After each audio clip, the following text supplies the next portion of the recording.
is a personal question. Sometimes I feel that young people in the church, we rush for our marital blessing.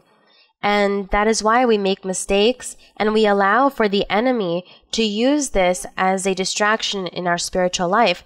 I wanted to ask you, sister, how must one pray? What wise questions must we ask the Lord so that we may not be confused? And if sister... Confused in your love life? So meaning not to rush things and make hasty decisions? Or how to not confuse prophecies and change them to what we want. Or to confuse them. All right, well, say to the Lord, Lord, I would like for you to make me happy in my love life and that you present a person who I will live happily with in my life, and that they be my partner, but that they should also serve you as well. That is how you can pray to the Lord. And say, Lord, I want you to now give me this person. But also, don't become so intense and always asking the Lord for this, but make a wise prayer and ask the Lord and wait, because this comes in God's time. And do not rush. Yes, the sister says she doesn't want to rush and be confused by prophecy. Try to rather be realistic and practical and analyze the prophecy so that you aren't confused.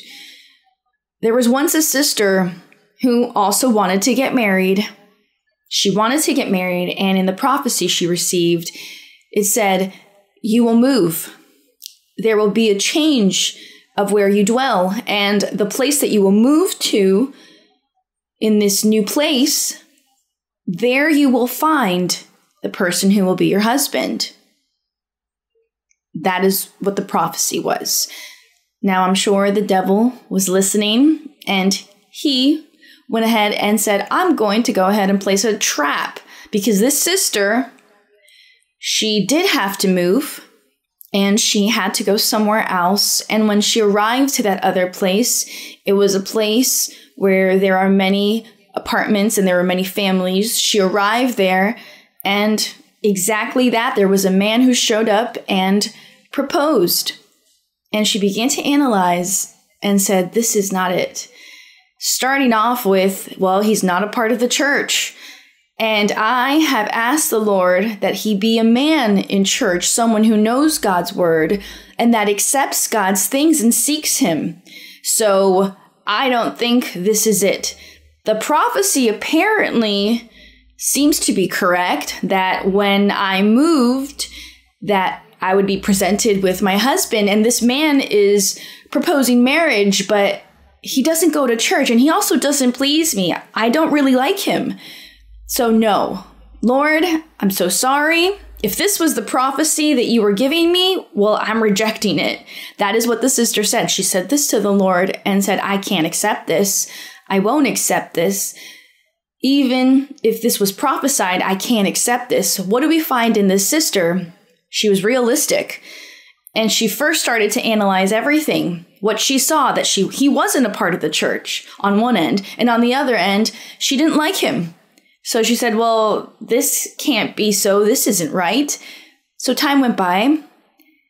It was probably a couple of years. And then suddenly she had to move again to another place. And when she moved to a different place, there she found her husband, because it was a brother of the church, very devoted to God. And she fell in love with him.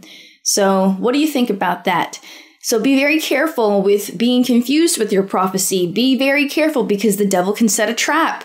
Be realistic and do not rush into things and do not make hasty decisions, but wait and be calm.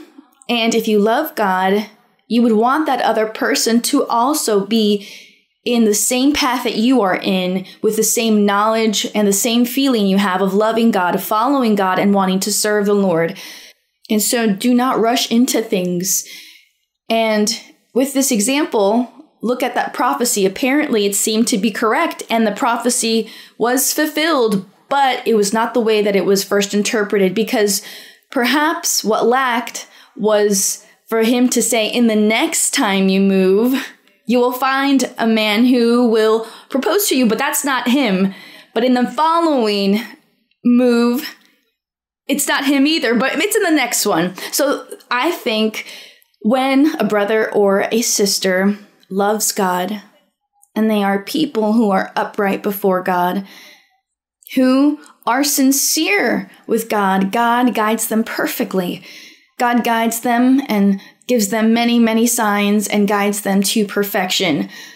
But when the brother or sister come to church and they're like, yes, yes, or no, no, well, then God behaves exactly that way. Yes and no, yes and no. And it turns out that the person ends up confused, all because of their lack of sincerity before the Lord. So I've always said, when you're sincere with God, God guides us always down the right path.